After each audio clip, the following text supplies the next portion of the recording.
خاص طور سے ان کے استاد حضرت مولانا قاری محمد شعیب صاحب عمر میں برکت عطا فرمائے، قبول فرمائے۔ اس کے بعد میں اپنے محترم مہمان حضرت مولانا مفتی محمد ذاکر صاحب دامت برکاتہ العالیہ جو ہمارے بیچ سامنے سے تشریف فرما ہیں، میں حضرت سے درخواست کرتا ہوں کہ ہم سب کو اپنی واعظ و نصیحت سے مبزول فرمائیں۔ حضرت مولانا مفتی ذاکر صاحب دامت برکاتہ العالیہ۔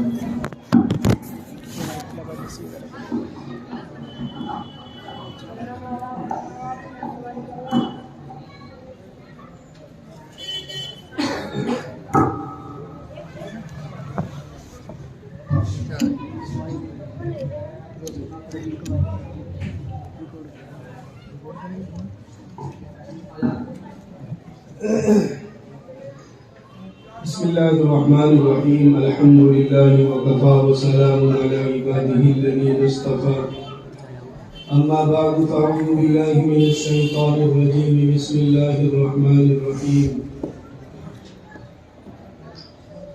یا ایہا الذین آمنوا توبوا الی اللہ توبۃ نصوحا،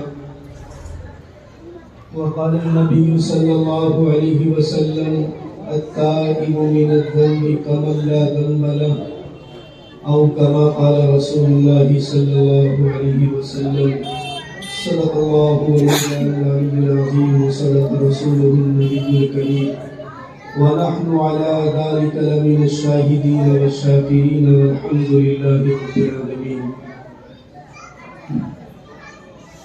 کی محمد سے وفا تو لے تو ہم تیرے ہیں، کی محمد سے وفا تو لے تو ہم تیرے ہیں، یہ جہاں چیز ہے کیا لوح و قلم تیرے ہیں۔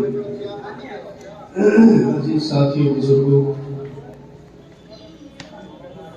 آپ کا یہ چھوٹا سا مدرسہ مکتب کی شکل میں ہے، غالباً تعلیم القرآن، اس کا یہ سالانہ اجلاس ہے، پروگرام ہے۔ بھائی بچوں، آپ ہی کا تو جلسہ ہے، آپ ہی کا ہے جلسہ، آپ ہی کی وجہ سے سب بیٹھے ہوئے، ہم سب آپ لوگوں کی وجہ سے ہی آئے ہیں۔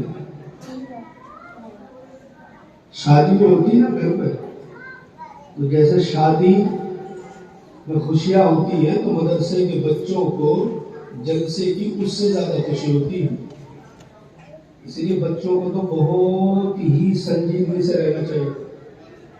آپ لوگ بولو گے، زیادہ گفتگو کرو گے تو آپ ہی کا جلسہ خراب ہوگا۔ یہ لوگ جو بیٹھے ہوئے ہیں باہر جا کر ہی کہیں گے تو مانتی نہیں، تو بچے بیٹا چپ ہو کے بالکل بہت سکون کے ساتھ۔ تو ساتھیوں بزرگوں،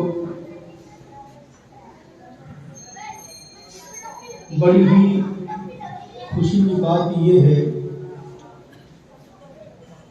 کہ ایک چھوٹے سے مکتب میں اللہ تعالیٰ نے حافظ قرآن پیدا کیے، بڑی خوشی کی بات ہے۔ ورنہ تو عام طور پر یہ دیکھنے کو ملتا ہے کہ جہاں مدرسے چل رہے ہیں چھوٹے بڑے، وہاں حافظ نکلتے ہیں، اور جہاں مسجدوں میں مکتب چل رہے ہیں وہاں بس بچوں کو ضروری تعلیم دی جاتی ہے، اکثر یہی دیکھنے کو ملتا ہے۔ مگر وہ امام، وہ عالم، وہ حافظ، وہ قاری جو نماز پڑھانے کے ساتھ ساتھ اپنے اطراف کے بچوں کی تعلیم پر توجہ دیتا ہے، میں سمجھتا ہوں بہت بڑا قابل آدمی، بہت بڑا قابل آدمی، کیونکہ ذمہ داری تو اس کی 5 وقت کی نماز کی ہے۔ 5 وقت کی نماز پڑھانا بھی بہت بڑا مسئلہ ہے۔ ہاں، ذمہ داری ہوتی ہے۔ ایک دیہاتی لطیفہ آپ نے سنا ہوگا کبھی کہ کسی آدمی نے آ کر کے تعریف کی کہ فلاں بندہ بڑا طاقت والا ہے، سنا ہوگا کبھی آپ نے، شاید یاد آ جائے گا آپ کو، کہ ہاتھی کی پونچھ پکڑتا ہے اور ہاتھی کو روک دیتا ہے، بہت طاقتور بندہ ہے۔ اچھا، نو ٹینشن ہے، فکر کسی چیز کا کوئی نہیں، اس لیے اس کے ذمہ لگا دیا گیا ایک چھوٹا سا کام کہ تجھے صحیح فلاں وقت پر اتنے بج کر اتنی منٹ پر صحیح ایک دیوا جلانا، صرف کوئی بہت بھاری کام اس کے ذمہ نہیں لگایا، صرف دیوا جلانا تھا، لیکن وقت طے کر دیا، اتنے بج کر اتنی منٹ پر وہ دیوا جلانا، نہ اس سے پہلے نہ اس کے بعد میں۔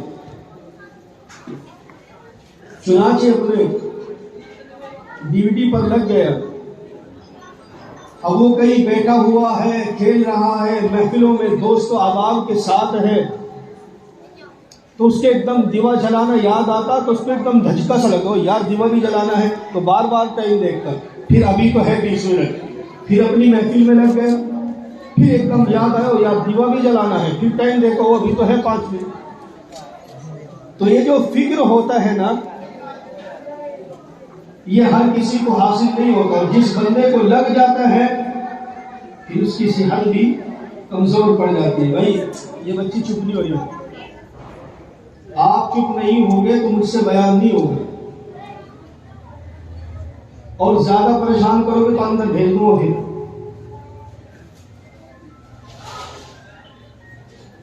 وہاں سائڈ میں لگا دوں گا، آپ دو میں سب کو۔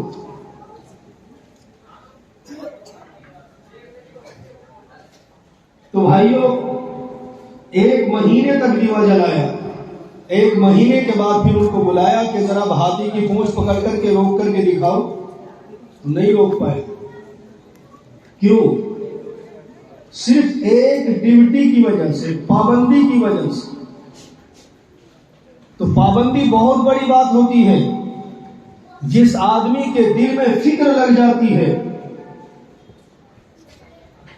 وہ آدمی اپنی صحت اور تندرستی کو بھول جاتا ہے۔ تو میرے بھائی، 5 وقت کی نماز پڑھانا کوئی معمولی مسئلہ نہیں ہے، بہت بڑی ذمہ داری ہے۔ میں سمجھتا ہوں پڑھانے سے بھی بہت بڑی ذمہ داری، ہر چیز کا خیال رکھنا، بدن کا خیال رکھنا، لباس کا خیال رکھنا، ہر چیز کا، اپنی نگاہوں کا خیال رکھنا، کیونکہ وہ نبی کی گدی ہے، اس کے اوپر ہر کسی کو کھڑا ہونے کی ہمت نہیں ہوا کرتی۔ اعتراض کرنا بڑا آسان ہے، زبانیں چلانا بڑا آسان ہے، لیکن میں کہتا ہوں جو زبان دراز ہوتے ہیں وہ ذرا ایک مرتبہ مصلی پر کھڑا ہو کر کے کسی وقت کی نماز تو پڑھا کر کے دکھا دیں، خاص طور پہ وہ نماز جس میں قرات کرنی زور سے پڑتی ہے، پڑھا کر کے دکھا دیں۔ اگر ایڑیوں میں کو پسینہ نہیں نکل گیا تو بات بتا دیں۔ تو میرے بھائی، اگر کسی گاؤں کے اندر، کسی مسجد کے اندر اللہ رب الجلال نے کوئی ایسا عالم، کوئی ایسا امام بھیج دیا جو نماز کے ساتھ ساتھ ہماری بچوں کی پرورش، ہماری بچوں کی تربیت اور ان کی تعلیم کا فکر کرتا ہے، تو بہت ہی زمانے میں بڑا قابل مبارکباد ہے۔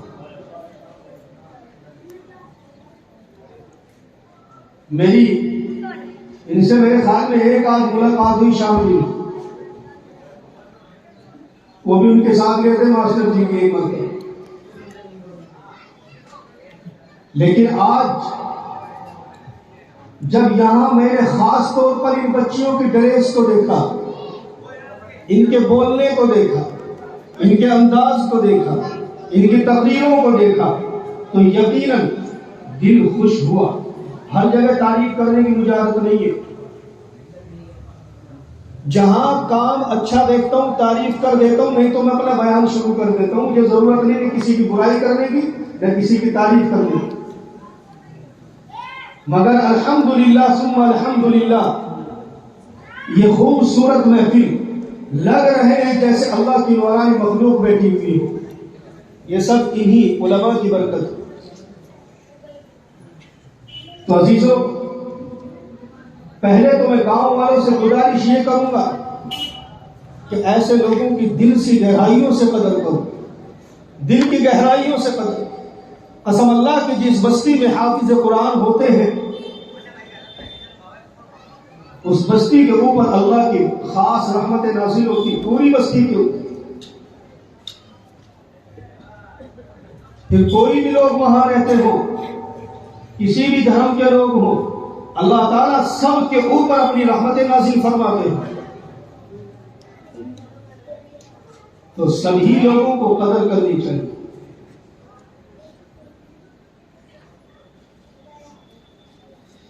تو اب آئیے دو چار باتیں جو میں عرض کرنے کے لیے بیٹھا وہ آپ کو بتاتا ہوں۔ اللہ نے فرمایا ایمان والو سچی توبہ کرو، سچی معافی مانگو۔ اس کا مطلب گناہ ہو جاتے ہیں، جبھی تو اللہ نے معافی کے لیے بولا۔ جس بندے سے گناہ کوئی نہیں اس بندے کو معافی کی بھی ضرورت نہیں۔ تو اللہ نے کہا سچے دل سے توبہ کرو، سچے دل سے توبہ کرو۔ فرماتے میرا اللہ میری عزت کی قسم سب کو معاف کرتا، سب کو معاف کرتا۔ حدیث پڑھی میں نے، اللہ کے نبی علیہ الصلوۃ والسلام نے فرمایا التائب من الذنب کمن لا ذنب له، گناہوں سے سچے دل سے توبہ کرنے والا بندہ ایسا ہوتا ہے جیسے اس نے اپنی زندگی میں گناہ کیے ہی نہ ہو۔ اس لیے بھائی ہر ایک بندہ جانتا ہے کہ اپنی زندگی میں کتنی خطائیں میں نے کی ہے، کوئی کسی کے بارے میں نہیں جانتا، لیکن بندہ خود اپنے بارے میں اچھی طریقے سے جانتا ہے۔ تو ان گناہوں سے سچے دل سے توبہ کرنے کا نام اللہ کا ولی بننا ہے۔ یہ حالات، یہ پریشانیاں، یہ مشکلات، یہ کٹھنائیاں، یہ جو سب کچھ نازل ہو رہی ہیں وہ اس وجہ سے کہ اللہ کا بنایا ہوا بندہ، اللہ کی زمین پر رہنے والا بندہ، اللہ کے آسمان کے نیچے زندگی گزارنے والا بندہ، اللہ کا دیا ہوا رزق کھانے والا بندہ، اللہ کی صحت اور تندرستی پر ناز کرنے والا بندہ جب اسی رب کی نافرمانی کرتا ہے تو پھر کبھی کبھی اس رب کو غصہ بھی آ جاتا ہے، جبکہ وہ بڑا غفور الرحیم ہے۔ اکثر و بیشتر غصہ دکھاتا نہیں ہے، کیونکہ اللہ کے غصے کی ہم تاب لا بھی نہیں سکتے، اللہ کے غصے کو ہم برداشت کر بھی نہیں سکتے، مگر کبھی کبھی وہ اپنی جھلک دکھا بھی دیتا ہے۔ اس لیے بھائیوں جو بھی گناہ ہم سے ہوئے، جو بھی غلطیاں ہوئی، اللہ سے سچے دل سے توبہ کریں، انشاءاللہ حالات بدل جائیں۔ دو بہت بڑے گناہوں کی طرف میں اشارہ کروں، سب کے لیے، ہندو ہو، مسلمان ہو، سکھ ہو، عیسائی ہو، کسی بھی دھرم کا ماننے والا ہو، وہ گناہ سب کے لیے گناہ ہے، اور اس گناہ کو سب گناہ مانتے ہیں، سبھی مانتے ہیں۔ مذہب اسلام نے اس کے اوپر سخت نکیر فرمائی، مذہب اسلام نے اس کے اوپر سختی سے کام لیا، اور سبھی دھرم کے اندر اس کو بہت ہی ادب کا مقام دیا گیا۔ سناؤ بھائی، سننے کے لیے تیار ہیں اور ماننے کے لیے پکی؟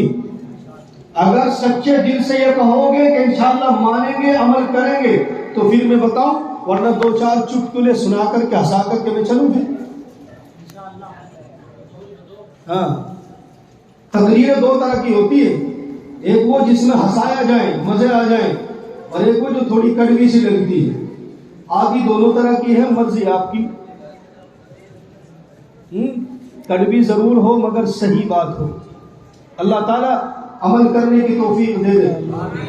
ہاں، اللہ کے پیارے پیغمبر علیہ السلام نے ارشاد فرمایا، بلکہ پہلے تو آیت سنو جس گناہ کے بارے میں آپ کو بتانے جا رہا ہوں۔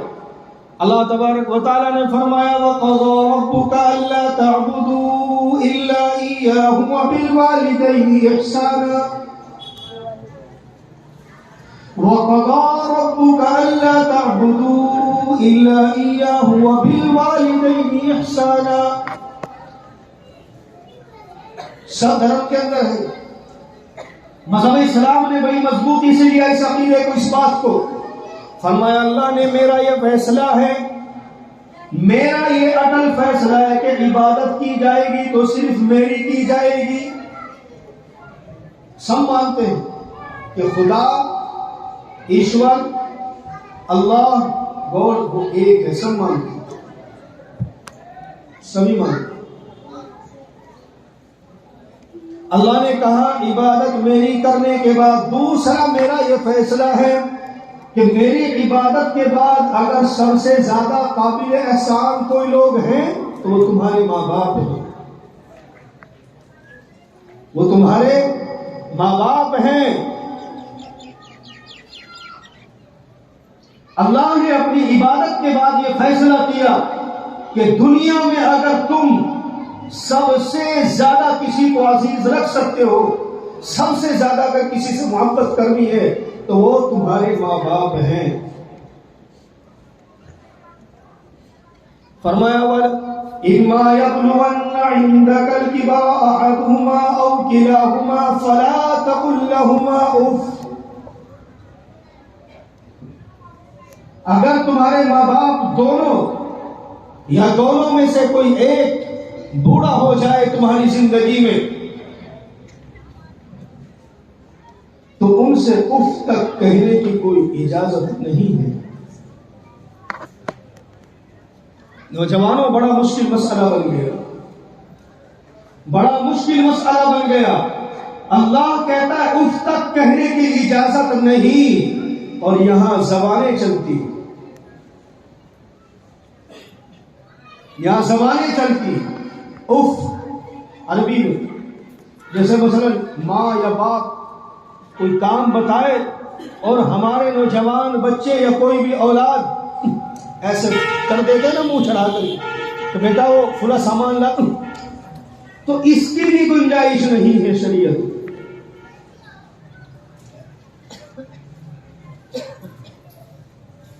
اس چیز میں بڑے ہمارے لوگ ملوث ہو چکے ہیں, لیکن اس کی تباہ کاریوں کا نہیں پتہ ہے, اس کی بربادیوں کا نہیں پتہ ہے کہ والدین کو ستانے والے کے اوپر کتنی مشکلات آئیں گی, کتنی پریشانیاں آئیں گی, کن کن حالات سے اسے گزرنا پڑے گا.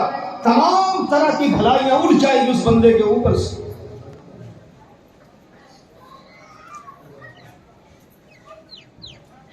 کیوں پریشانیاں آ رہی ہیں, کیوں زندگی کے اندر خیر اور برکت نازل نہیں ہو رہی ہے, کیوں ان نوجوان بچوں کا من نہیں لگ رہا ہے, کیوں زندگی سے پریشان ہیں؟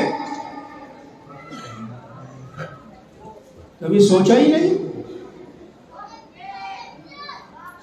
بس لاسٹ ایک چیز ہے ہم لوگوں کے پاس کہ جب پریشانیاں زیادہ بڑھتی ہے تو کسی مولوی کے پاس آ کر کے کہہ دیتے کہ کوئی تعویذ بنا تو, من نہیں لگ رہا کسی بھی چیز میں, یا آسان علاج ہے ہمارے پاس. کسی کے بھی پاس جاؤ گے, امام صاحب کے, مولوی صاحب کے, یا پھر دور دراز سفر کر کے جاؤ گے, اجی بڑا پریشان ہوں, زندگی میں معلوم نہیں کیا ہو گیا, کماتا ہوں برکت نہیں, کام پہ جاتا ہوں دل نہیں لگتا, کھیت میں جاتا ہوں تو دل نہیں لگتا, ادھر ادھر کام کرنے جاتا ہوں تو دل نہیں لگتا, من نہیں لگتا. اچھا بھائی ٹھیک ہے, بس پھر مجبوری ہماری بھی, لے بھائی اسے گلے میں لٹکا لے, لگے گا من, لگے گا؟ کیا خیال ہے آپ کا؟ جب تک اصل بیماری کا علاج نہیں کیا جائے گا, یاد رکھنا ہزاروں تعویذ بھی کوئی فائدہ نہیں دیں گے.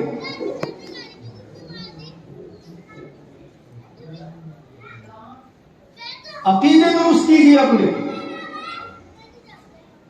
میرے بھائی بہت سچی بات بتا رہا ہوں, اگر مالداروں سے تعویذوں سے اگر مالدار بنا کرتے اور تعویذوں سے اگر مالداروں کی مالداری میں برکتیں نازل ہوتی اور تعویذوں کی وجہ سے کمرے بھرا کرتے تو پھر سب سے بڑے مالدار یہ مولوی نہ ہوتے کیا بھائی؟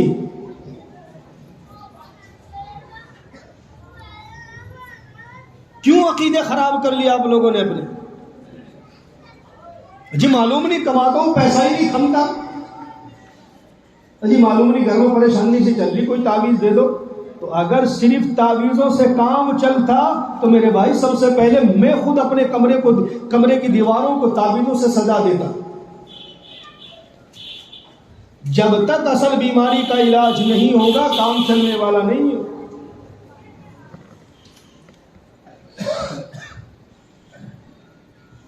اللہ کے نبی علیہ الصلوۃ والسلام نے ایک حدیث ارشاد فرمائی، اصل بیماری کیا ہے اور اس کا اصل علاج کیا ہے. فرمایا اللہ کے نبی علیہ الصلوۃ والسلام نے رضا الرب فی رضا الوالد وسخط الرب فی سخط الوالد. فرمایا اللہ تبارک و تعالیٰ نے اپنے نبی کی زبانی، او میرے بندے اگر تیرا باپ راضی تو میں خدا راضی، اور اگر تیرا باپ ناراض تو میں خدا ناراض. کچھ سمجھ سے ماری بات؟ اگر تیرا باپ راضی تو میں خدا راضی، اور اگر تیرا باپ ناراض تو میں خدا ناراض. اور اگر خدا ناراض ہو گیا تو پھر کسی کا تعویذ کام کرے گا؟ تعویذوں کے اندر اثر ڈالنے والی ذات بھی تو وہی ہے نا، کاروبار کے اندر برکتیں اتارنے والی ذات بھی تو وہی ہے نا، اولاد دینے والی ذات بھی وہی ہے نا، تمام طرح کی بگڑی بنانے والی ذات اللہ کی ہے، تمام طرح کی مشکلات کو ختم کرنے والی ذات اللہ کی ہے. اور ادھر ہم نے باپ کو ناراض کر کے بٹھا رکھا ہے، باپ کو پریشان کر کے رکھ رکھا ہے. تو اللہ کے نبی نے فرمایا رضا الرب فی رضا الوالد وسخط الرب فی سخط الوالد. او میرے بندے اگر مجھے راضی کرنا چاہتا ہے، اگر مجھ سے کچھ فریادیں منوانا چاہتا ہے، اگر مجھ کو اپنا قرب اور میرا قرب حاصل کرنا چاہتا ہے تو میرے بندے اپنے بوڑھے باپ کی خدمت کر، پہلے اسے راضی کر.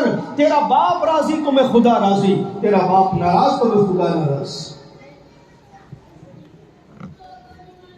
مگر افسوس کہ اگر میں یوں کہہ دوں کہ شاید اس دور میں، اس زمانے میں 95-98% لوگ اس برائی میں مبتلا ہے، تو شاید مبالغہ نہیں ہوگا. میں عجیب حال ہو گیا، خاص طور پر نوجوانوں کا تو عجیب ہی حال ہو گیا. اور ابھی 15-20 سال سے تو ماحول ہی بدل گیا. باہر محفلیں ہیں نا، 5, 7, 10 بچے 10 نوجوان باہر بیٹھے ہوئے گھر سے بڑے پیار سے، بڑی محبت سے، بڑی شفقت سے ہنسی ہنسی محفلیں سج رہی ہیں، بڑے شوق سے ہنس رہے ہیں، مذاق تفریح چل رہی ہے. ہر ایک نوجوان کے چہرے پر مسکراہٹ ہے. کبھی کھانے کا سامان آتا ہے تو کبھی پینے کا سامان آتا ہے. بیٹھکوں میں بیٹھے تو مذاق تفریح، خوش مزاجی، خوش اخلاقی. مگر یہی نوجوان جب گھر میں داخل ہوتا ہے، یہی نوجوان جب اپنے باپ سے بات کرتا ہے، اسی نوجوان سے جب اس کی بوڑھی ماں پوچھنے کی کوشش کرتی ہے تو اس کے اوپر تڑک کر کے پڑتا ہے، منہ چڑھا کر کے بات کرتا ہے. ایسا ہوا کہ نہیں ہوا؟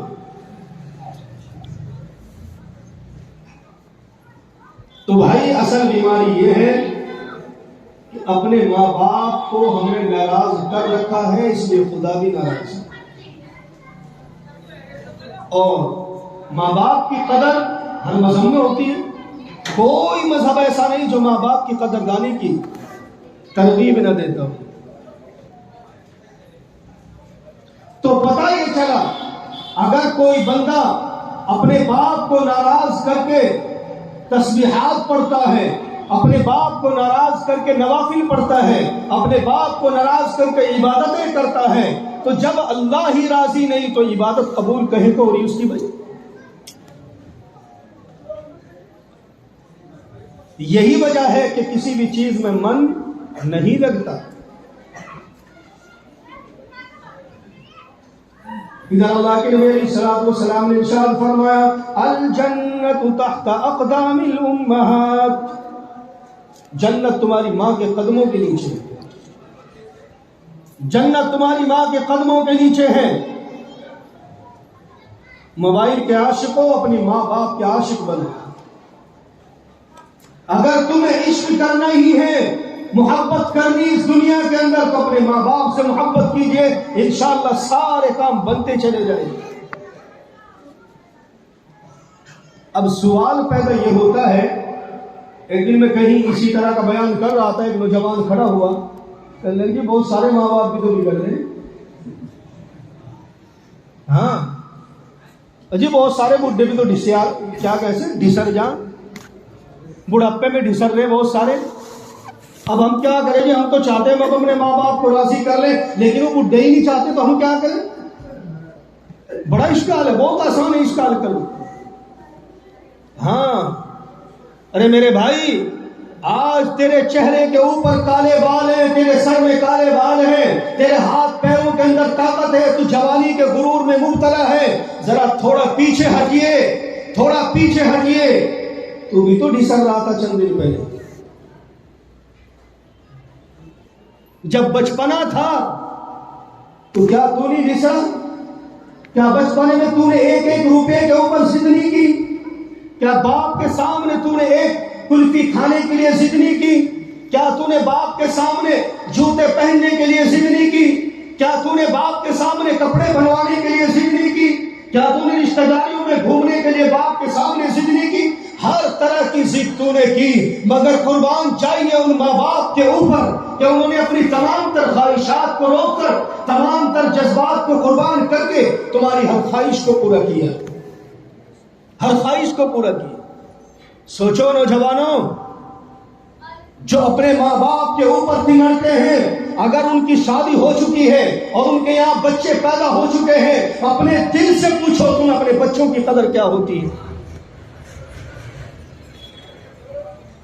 جو قدر تمہیں اپنے بچوں کی ہے، اس سے کہیں زیادہ تمہاری قدر تمہارے ماں باپ کو. ٹھیک ہے، آج وہ بڑھاپا ہو گیا، ان کے اوپر بڑھاپا آ گیا، آج آپ لوگ کہتے ہیں کوئی ڈھسر گئے. میرے بھائی تھوڑا پیچھے ہٹ کر کے دیکھا کرو، تھوڑا بچپنے میں جایا کرو. ایک باپ سو رہا ہے، سر کے اندر درد ہے، بیماری سے کرا رہا ہے، بیماری سے ٹول رہا ہے، مجبور چارپائی کے اوپر پڑا ہے. جب اسی باپ کے سامنے اس کی بیوی جاتی ہے اور کہتی ہے آج گھر میں کھانے کو کچھ نہیں ہے، آج مزدوری پر نہیں جاؤں گے. باپ کہتا ہے بیمار ہوں، سر میں درد ہے، درد کی وجہ سے تڑپ رہا ہوں، بل بلا رہا ہوں. بیوی کہتی پھر شام کو کھانے کی تو کوئی گنجائش نہیں، یہ بچے بھوکے مریں گے. قسم اللہ کی وہ باپ اپنی بیماری کو نہیں دیکھتا، اپنے سر کے درد کو نہیں دیکھتا، اپنی تکلیف کو نہیں دیکھتا.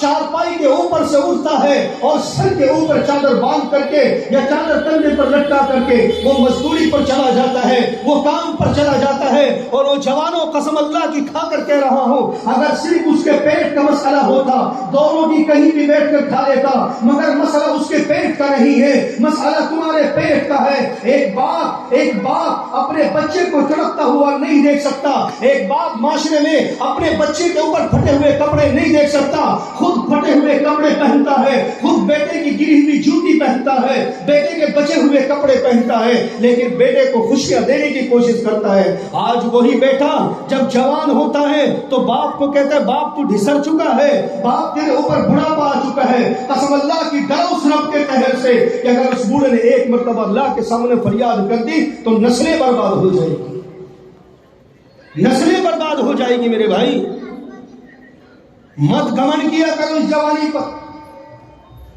نہ تو سب کچھ برباد ہو جائے گا، برباد ہو چکا ہے. اور اگر زیادہ قدر پوچھنا چاہتے ہو تو ان لوگوں سے پوچھو جن کے بوڑھے ماں باپ جا چکے ہیں، جن کے بوڑھے ماں باپ جا چکے ہیں. قسم اللہ کی اس گھر والوں سے پوچھو کہ ایک نوجوان بچہ جب گھر جاتا تھا تو شفقت سے اس کا باپ اس کے سر پر ہاتھ رکھتا تھا، پوچھتا تھا بیٹا کہاں سے آئے ہو، بیٹا کام لگا کہ نہیں، بیٹا کام ملا کہ نہیں، مزدوری ملی کہ نہیں، بیٹا تو ٹھیک بھی ہے کہ نہیں، تجھے کوئی تکلیف تو پہنچی کہ نہیں. وہ بوڑھا باپ پوچھتا تھا، وہ بوڑھی ماں پوچھتی تھی. ارے اللہ کی قسم خود چائے پی پی کر کے وہ ماں تم کو دودھ پلایا کرتی تھی. آج وہ ماں وہ باپ اس گھر سے چلے گئے ہیں. جب یہ بچہ گھر میں داخل ہوتا ہے اس کے دل سے پوچھو وہ گھر اسے سونا سونا نظر آتا ہے، وہ گھر سونا سونا نظر آتا ہے. نوجوانوں جب تک یہ لوگ بیٹھے ہوئے ان کی قدر کرو، قدر کرو، قدر کرو. نہیں کرو گے تو پچھتاؤ گے. اور پھر ایک چیز میں کہا کرتا ہوں، ایک مندر میں ہم کبھی بہت دن پہلے سنا کرتے تھے، مدرسے کے قریب میں ہمارے جلال آباد میں ایک مندر ہے، 4 بجے وہ لوگ اپنا سائرن، اپنا ہورن اور اپنا اسپیکر بجاتے تھے تو سب سے پہلے بات کہا کرتے تھے، بڑی کام کی بات ہے، وہ کہا کرتے تھے کہ جو جاگت ہے وہ پاوت ہے، جو جاگت ہے وہ پاوت ہے، جو سوت ہے وہ کھوت ہے، چڑیا چپ گئی سے کھیت سارا، چڑیا چپ گئی کھیت سارا، پھر پچھتاوت ہے تو کیا ہوت ہے۔ میرے بھائی آج لوگ بیٹھے ہوئے ہیں، قدر کر کے جنت کمائیے، قدر کر کے مال کمائیے، قدر کر کے نعمتیں کمائیے، قدر کر کے صحت کمائیے، قدر کر کے تندرستی کمائیے، جس دن یہ نعمت ہاتھ سے نکل گئی قسم اللہ کے رونے کے علاوہ کچھ نہیں ملے۔ تو دلوں کے اطمینان کے ختم ہونے کی ایک مین وجہ یہ ہے کہ ہم نے اپنے ماں باپ کے دل کو دکھا رکھا۔ یہ حالات ویسے ہی رونما نہیں ہوئے، یہ زمینیں ایسے ہی نہیں پھٹ رہی، یہ زلزلے ایسے ہی نہیں آ رہے ہیں۔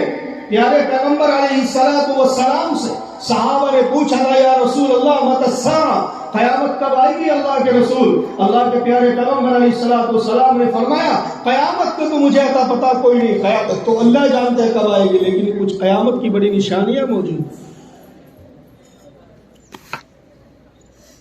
قیامت کی کچھ بڑی نشانیاں موجود ہیں، ان میں سے بہت بڑی نشانی یہ ہے جو میں نے آپ کے سامنے ذکر کی کہ جب کوئی بندہ، سننا دھیان سے میرے بھائی، نوجوانوں مجمع کے اندر بیٹھے بیٹھے حقیقت میں دل سے توبہ کر لو، دل سے توبہ کر لو۔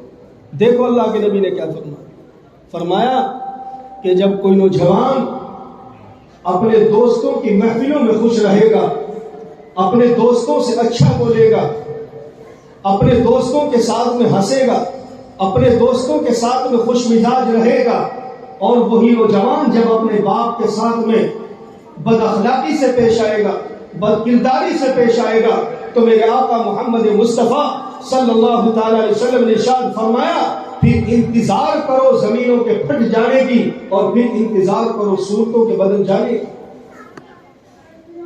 اللہ کے نبی کی بات پر تو یقین ہوگا نا سب کو۔ اللہ کے نبی نے فرمایا جب دوستوں میں خوش رہنے کی کوئی کوشش کرے گا، کوئی بندہ دوستوں میں خوش رہے گا، دوستوں کی باتوں کو ترجیح دے گا، دوستوں کی باتوں کو مانے گا، اور باپ کی بات کو ٹھکرائے گا، باپ کی بات کو ماننے سے انکار کرے گا، میرے آقا محمد مصطفیٰ صلی اللہ تعالی علیہ وسلم نے ارشاد فرمایا پھر انتظار کرو زمین کے پھٹ جانے کا، پھر انتظار کرو صورتوں کے بدل جانے کا۔ اور یہ کام ہونے شروع ہو چکے ہیں، زمینیں پھٹنا شروع ہو چکی ہے، صورتیں بدلنا شروع ہو چکی ہے، اس لیے ضرورت ہے اس زمانے میں سچے دل سے توبہ کرنے۔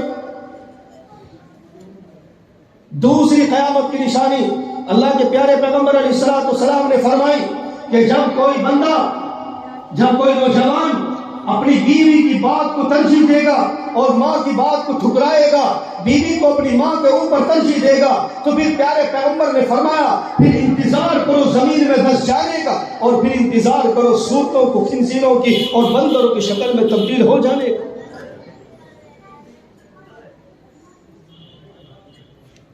جو اثر بیماریاں ان کی جانب ہم چاہتے نہیں ہیں، بس جلسوں میں واقعات سن لیے اور چل دیے۔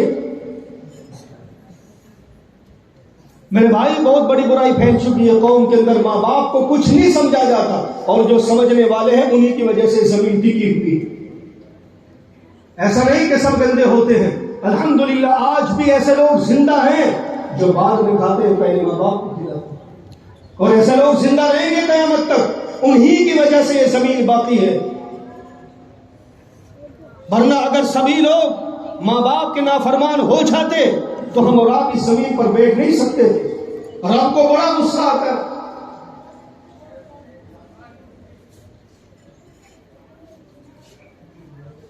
ہاں افسوس کہ جب ایک بچہ نوجوان اس کے ساتھ اس کا کوئی دوست بات کرتا ہے کہ رے بھائی کہاں ہے، کہ فلاں جگہ آیا چل شامری تک چلنا ہے، کیا کام ہے؟ آیا بس چلنے کچھ کام ہے. پوچھتا نہیں ہے اس سے. اچھا میں موٹر سائیکل لے کر کے آ رہا ہوں. چلا جاتا ہے دوست کے ساتھ. پورا دن گزر جاتا ہے. پورا دن گزر جاتا ہے. وقت بھی خراب ہوا, پیسے بھی برباد ہوئے, اور کام کچھ نہیں ہے. اور اسی نوجوان سے جب ایک بوڑھا باپ کہتا ہے میرے بیٹے چلو ذرا شاملی تک چلنا ہے, وہی نوجوان سوال کرنے شروع کر دیتا ہے. کیا کرو گے شاملی جا کر کے؟ کیا کام ہے؟ او بیٹا مجھے تھوڑا سا کام ہے, مجھے دوائی لے کر کے. ابا آپ کسی اور کے ساتھ چلے جائیے, مجھے کہیں جانا ہے, میرے پاس ٹائم نہیں ہے. اور نوجوان تیری زبان کیوں نہ ٹوٹی, اور نوجوان زمین کیوں نہ پھٹی, آسمان سے شعلے کیوں نہ برسے کہ اسی وقت تجھے جلا کر کے خاکستر کر دے. جب تو اپنے باپ کے سامنے زبان درازی کرتا ہے, اور میرے بھائی جب اللہ نے فرما دیا وَلَا تَقُلْ لَهُمَا اُفْ, اپنے کاموں کو دباؤ, اپنی باتوں کو دباؤ. اپنے باپ کو اف تک کہنے کی گنجائش نہیں ہے, اف تک کہنے کی گنجائش نہیں ہے. اور سنو نوجوانوں, باپ کی خدمت کا وقت وہی ہوتا ہے جب باپ مجبور ہو جاتا ہے. جب باپ مجبور ہو جاتا ہے. ایک نوجوان باپ ہے, ہٹا کٹا ہے, چل پھر رہا ہے, کماتا ہے, کھاتا ہے, آتا ہے, چلا جاتا ہے. اس وقت میں تو اپنے کام کاج خود بھی کر لے گا, ماں اپنے کام کاج خود بھی کر لے گی. جب باپ کو آپ کے سہارے کی ضرورت ہوتی ہے, جب باپ کو آپ کے تعاون کی ضرورت ہوتی ہے, بوڑھا باپ ہے, چلا نہیں جاتا, بوڑھا باپ ہے, استنجا نہیں کر سکتا, بوڑھا باپ ہے, کپڑے نہیں بدل سکتا, بوڑھا باپ ہے, کھا نہیں سکتا. ایسے وقت میں وہ اپنی اولاد کی طرف رشک بھری نگاہوں سے دیکھتا ہے. میری اولاد آئے گی, اور میری اولاد آئے گی, میری خدمت کرے گی. قسم اللہ کی, جب ایک نوجوان اپنے باپ کے پیر دبا کر کے چلتا ہے تو فرشتوں کے اندر ہلچل مچ جاتی ہے. یہ کتنا خوبصورت نوجوان ہے جس نے اپنے گھر میں اپنی جنت کو بنا لیا. حضرت موسیٰ علیہ نبینا علیہ الصلوۃ والسلام سے اللہ نے فرمایا جنت آدمی کو دیکھنا چاہتے ہو؟ حضرت موسیٰ علیہ الصلوۃ والسلام نے فرمایا جی اللہ میں دیکھنا چاہتا ہوں. فرمایا فلاں گوشت والے کی دکان پر چلے جاؤ اور جا کر کے اس کو دیکھ لو, وہ جنتی آدمی ہے. حضرت موسیٰ علیہ الصلوۃ والسلام اس کے پاس گئے, پورے دن بیٹھے رہے کہ یہ کون سے عمل کرتا ہے جو اس دنیا میں جنتی ہے. حضرت موسیٰ نے دیکھا, پورے دن گوشت بیچا, نماز کا وقت ہوا نماز پڑھی, پھر آ کر کے اپنا کام شروع کر دیا. پھر نماز کا وقت ہوا نماز پڑھی, پھر اپنا کام شروع کر دیا. پھر نماز کا وقت ہوا پھر نماز پڑھی, پھر اپنا کام شروع کر دیا. اس طریقے سے وہ عشاء کی نماز پڑھ کر کے جب دکان کے اوپر آیا, حضرت موسیٰ نے فرمایا اے بندے خدا کیا میں آپ کے ساتھ آپ کے گھر تک جا سکتا ہوں؟ اس بندے کو نہیں پتا تھا کہ یہ موسیٰ ہے, اس بندے کو نہیں پتا تھا کہ یہ اللہ کا نبی ہے. اس بندے نے کہا کہ ٹھیک ہے آپ مہمان ہو, چلو میرے گھر تک آپ چلیے. چنانچہ حضرت موسیٰ اس بندے کے ساتھ گئے. مقصد یہ تھا کہ یہ بندہ یہاں تو کچھ بڑے کام کر نہیں رہا, کوئی بڑی عبادت کر نہیں رہا, یہاں تو صرف یہ نماز پڑھ رہا ہے اور اپنے کام کاج میں مشغول ہے. ہو سکتا ہے گھر پہ جا کر بڑے بڑے اعمال کرتا ہو. حضرت موسیٰ کی چاہت یہ تھی کہ گھر پر جا کر کے دیکھوں گا کون سے اتنے اچھے عمل کرتا ہے کہ اللہ نے دنیا کے اندر جنت کی بشارت عطا فرما دی. گھر پر گیا تو اس بندے نے اپنی تھیلی ایک جگہ رکھی, رکھنے کے بعد ایک کمرے میں گیا. حضرت موسیٰ ساتھ ہے, دیکھتے کیا ہے اس کمرے میں ایک بوڑھی عورت پڑی ہوئی ہے جو بال بھی پراگندہ لیے ہوئے ہیں, کپڑے اس کے بڑے صاف ستھرے ہیں, صاف ستھرے بستر پر لیٹی ہوئی ہے مگر بہت ضعیف ہے. یہ بندہ گیا اور جا کر کے اس اپنی ماں کو ہاتھ لگا کر کے بٹھایا, اس کو پانی پلایا, پانی پلانے کے بعد لٹا دیا, اچھی طریقے سے پھر کھانا تیار کیا, کھانا تیار کر کے اپنی ماں کے پاس لایا, اپنی ماں سے سارا دے کر کے بٹھایا اور پھر نوالے توڑ کر کے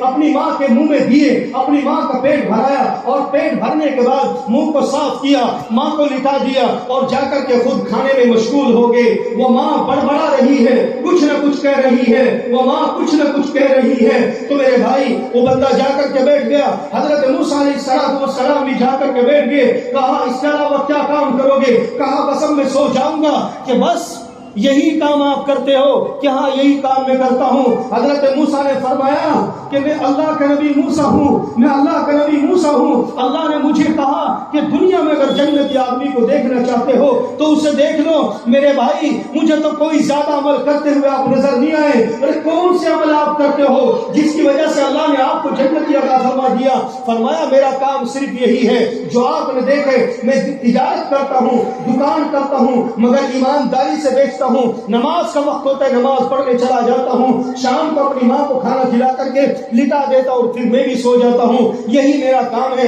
حضرت موسیٰ نے فرمایا وہ بوڑھی عورت کیا بک رہی تھی, وہ بوڑھی عورت کیا کہہ رہی تھی, آواز تو سمجھ میں نہیں آئی. فرمایا جب میں اپنی ماں کو کھانا کھلا کر کے اپنے بستر پر آتا ہوں تو میری ماں کہتی ہے میرے بیٹے جا اللہ تجھے موسیٰ کا ساتھی بنائے, جا اللہ تجھے موسیٰ کا ساتھی بنائے, جا اللہ تجھے موسیٰ کا ساتھی بنائے. میں آج اپنی آنکھوں سے دیکھ رہا ہوں کہ رب نے میری ماں کی دعاؤں کو قبول کر لیا. آج موسیٰ میرے گھر میں موجود ہے, آج موسیٰ میرے گھر میں موجود ہے. میرے بھائی یہ ہے ماں کی دعائیں, یہ ہے ماں کی معیت, یہ ہے ماں کی محبت, یہ ہے ماں کی ممتا اور یہ ہے ماں کی خدمت کا صلہ.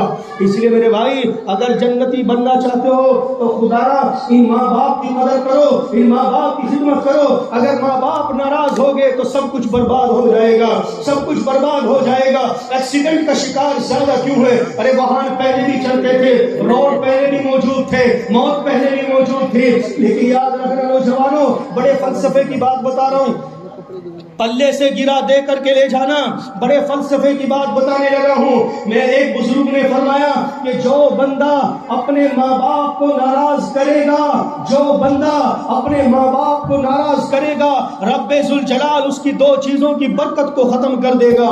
رب ذوالجلال اس کی دو چیزوں کی برکت کو ختم کر دے گا. اس کی مال کی برکت کو اٹھا لیا جائے گا, اس کی عمر کی برکت کو اٹھا لیا جائے گا. لمبی عمر نہیں پائے گا, لمبے زمانے تک نہیں جی پائے گا, اور لاکھ کوشش کرنے کے باوجود بھی مال میں ترقی نہیں کر پائے گا, مال کے اندر بڑھوتری نہیں کر پائے گا, مال کے اندر برکتوں کا نزول نہیں ہوگا. نوجوانوں جو تم تعویذوں کے پیچھے پڑ چکے ہو, کام میں برکت نہیں ہے, من نہیں لگتا, تعویذ بنا دو مال کے اندر برکت آ جائے. قسم اللہ کی میں آپ کو بہت بڑا تعویذ بتا رہا ہوں. اپنی ماں کی خدمت کرو, اپنے باپ کی خدمت کرو, انشاءاللہ عمر میں بھی برکت ہوگی اور تمہارے مال میں بھی برکت ہوگی, تمہاری صحت میں بھی برکت ہوگی, تمہاری تندرستی میں بھی برکت ہوگی. اور اگر ماں باپ کی خدمت نہ کی پھر امید مت رکھنا گھر سے ہی سلامت واپس آ جاؤ.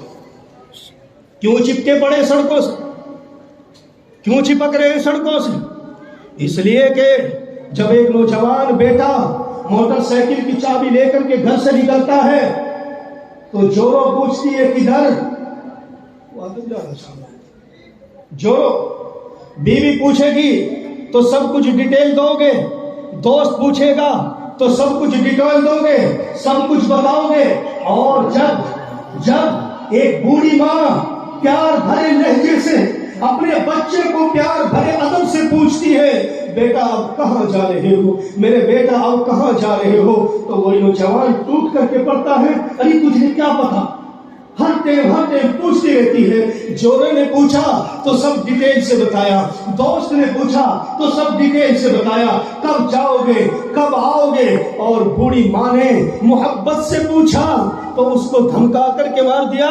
نوجوانوں اگر تم اس طرح ماں باپ کا دل توڑ کر کے جاؤ گے تو پھر واپس آنے کی امید مت کرنا, واپس آنے کی امید مت کرنا, معلوم نہیں کس جگہ حادثے کا شکار ہو جاؤ. نعرہ تکبیر, نعرہ تکبیر. علماء دیوبند, علماء دیوبند. تو میرے بھائیوں بہت بڑی پریشانی کی ایک وجہ, میرا دل دکھتا ہے, میں بہت تڑپتا ہوں. کل ایک آدمی نے آ کر کے بوڑھے نے شکایت کی, مدرسے میں بیٹھا ہوا تھا, ایک بوڑھا آدمی موٹر سائیکل پر سوار ہو کر کے آیا, سفید داڑھی سفید بال, ہاتھ پیر کانپ رہے ہیں. اس نے کہا مفتی صاحب ایک مسئلہ پوچھنے آیا ہوں, مسئلہ یہ ہے کہ میرے پاس اتنی دکانیں ہیں، 4 دکانیں میرے پاس موجود ہیں، ایک دکان کی قیمت کروڑ روپے کی شہر کے اندر، میں نے اپنے بچے کو فلاں کو ایک دکان دے دی، فلاں بچے کو ایک دکان دے دی، فلاں بچے کو ایک دکان دے دی، اپنا سب کچھ تقسیم کر دیا میں نے۔ مسئلہ جو اس نے پوچھا وہ پوچھا، مگر لاسٹ میں جو اس نے درد بھری داستان بتائی وہ یہ کہ مجھے 5-6 سال ہو گئے، میرے بچوں میں سے کوئی مجھے کھانا دینے کے لیے تیار نہیں ہے، میں رمضان میں روزہ ہوٹل میں افطار کرتا ہوں اور وہیں سے سحری لے کر کے چلا جاتا ہوں، وہیں سے سحری لے کر کے چلا جاتا ہوں۔ اور نوجوانوں، جس باپ نے اپنے خون پسینے سے بنائی ہوئی دکانیں، جس باپ نے اپنے خون پسینے سے کمائی ہوا مکان، جس باپ نے اپنے خون پسینے سے بنائی ہوئی زمین، جس باپ نے اپنے خون پسینے سے کمائی ہوا وہ دولت، وہ سب کچھ تم کو سپرد کر دی، بانٹ کر کے دے دی، آج اس میں باریاں لگتی ہے، آج اس میں ہمارے نوجوان کہتے ہیں میرا باپ 1 مہینے تمہارے پاس رہے گا، 1 مہینے میں رکھوں گا، 1 مہینہ خرچہ تو اٹھائے گا، اور تیری زبان کیوں نہیں ٹوٹ جاتی، تم مر کیوں نہیں جاتا؟ ایک باپ 7-8 اولاد کو پالتا ہے، کبھی باری نہیں لگاتا کہ 1 مہینے میں پالوں گا، 1 مہینے پڑوسی پالے گا، 1 مہینے رشتہ دار پالے گا، اور وہ جوان تیری شادی ہو جاتی ہے، اب بوڑھے باپ کی باری لگتی ہے، اب 1 مہینے تیرے پاس رہے گا، 1 مہینے تیرے پاس رہے گا، خوش قسمت ہے وہ جوان۔ انشاءاللہ العزیز دعا بھی کروں گا، پورے علماء دعا کریں گے، ہماری دعائیں اس نوجوان کے ساتھ رہے گی جو آخری عمر تک یہ کہے گا میں اپنے باپ کا آخری عمر تک حقدار ہوں۔ اللہ تعالیٰ اسے شاداب بنے، اللہ تعالیٰ اس کے مال میں ترقی عطا فرمائے، اور وہ جوان جو اپنے ماں باپ کو دھکے دے کر کے باہر نکالے گا، اللہ تعالیٰ کی رحمتیں اس سے دور ہو جائے گی، دور ہو جائے گی۔ اس لیے پریشانی کا جو سب سے بڑا سبب اس دنیا میں اس وقت موجود ہے وہ ہے بوڑھے ماں باپ کا دل دکھانا۔ صحیح بتا رہا ہوں، لاکھوں تعویذ کرانے کے بعد بھی دل کو سکون نہیں ملے گا، دور دراز کاروبار کرنے کے بعد بھی کاروبار میں برکتیں نہیں آئیں گی، مال میں ترقی نہیں ہوگی، کیونکہ جو ترقی کا ذریعہ تھا اس کو تم نے اٹھا دیا ہے۔ اس لیے حدیث یاد رکھو، میرے اللہ نے فرمایا رضا الرب فی رضا الوالد وسخط الرب فی سخط الوالد، باپ راضی تو خدا راضی، باپ ناراض تو خدا ناراض۔ اور جن لوگوں کو یہ اشکال ہے کہ ہمارے بوڑھے ماں باپ ہمیں پریشان کرتے ہیں، پہلی تو بات یہ ہے کہ پریشان آپ نے بھی بہت کیا، لیکن بوڑھے ماں باپ نے خندہ پیشانی سے اس کو قبول کیا، خندہ پیشانی سے قبول کیا۔ پھر دوسری گزارش میں بڑے بوڑھوں سے بھی کرتا ہوں کہ خدا نہ اپنی اولاد کی عزت کا خیال کیجیے، اپنی اولاد کی عزت کا خیال کیجیے۔ آپ سے بھی میں ہاتھ جو حکم تو نہیں دے سکتا، آپ بڑے ہیں، آپ باپ ہیں، ماں ہیں، حکم نہیں دے سکتا، لیکن ایک گزارش آپ سے ضرور کر رہا ہوں، آپ بھی اپنی اولاد کی عزت کا خیال کیجیے۔ ہماری اولاد کہیں کھڑی ہوئی ہے چوراہے پر، اپنے دوست احباب میں بیٹھی ہے، آپ کو اس پر غصہ آ گیا، اس پر غصہ آ گیا تو خدا کا اندر بلا دیجیے، گھر میں بیٹھ کر کے ڈانٹ دیجیے، گھر میں بیٹھ کر کے بجا لیجیے، گھر میں بیٹھ کر کے کچھ بھی کہیے، خدا کا چوراہوں پر ذلیل مت کرو، خدا کا چوراہوں پر ذلیل مت کرو، خدا کا چھوٹی چھوٹی باتوں پر مت بگڑو، خدا کا چھوٹی چھوٹی باتوں پر گالیاں مت دو، برداشت کرو، برداشت کرو، وہ تمہارے اپنے ہیں، وہ تمہارے اپنے ہیں۔ اور وہ جوانوں میں پھر بھی کہتا ہوں، اگر باپ نے چوراہے پر بھی کچھ کہہ دیا، گالی دے دی، مار دیا، پھر وہ تیرا بات، پھر بھی وہ تیرا بات، برداشت کرو، برداشت کرو۔ میں نے ایک دن ایک بوڑھے باپ کو دیکھا، قسم اللہ کی میں بیٹھا ہوا تھا، ایک محفل لگی ہوئی تھی بہت بڑی، وہاں ایک پنچایت ہو رہی تھی اولاد کے بارے میں، اولاد نافرمان تھی، ایک اولاد کچھ چند بچوں نے اپنے باپ کو نکال دیا، تو ان بچوں کے بارے میں میٹنگ ہو رہی تھی، جسے پنچایت کہتے ہیں ہمارے گاؤں دیہات کے اندر، پنچایت ہو رہی تھی، تو اس نے اپنے بچے کی شکایت کی، اس نے اپنے بچے کی شکایت کی، اس نے اپنے بچے کی شکایت کی۔ اسی پنچایت میں سے ایک بوڑھا آدمی لاٹھی ٹیکتا ہوا کھڑا ہوا اور اس نے کہا کہ ہمارا بول کے دکھا دینا ذرا، کوئی اندازہ کرو آپ، ایک بوڑھا آدمی کھڑا ہوا اور یہ کہا رہا ہاں یار تم نے ڈھیل دے رکھی، تم نے اپنے بچوں کو ڈھیل دے رکھی، ورنہ بچے تو میرے بھی ہیں، پوتوں پوتیوں والے ہو رہے، ذرا کوئی بول کر کے تو دکھا دے، خود مار کر کے کہا ذرا کوئی سا بول کر کے تو دکھا دے۔ میرے بھائی اس بات کی گردن آج پوری پنچایت کے اندر فخر سے بلند ہے، لاٹھی زمین پر مار کر کے کہہ رہا ہے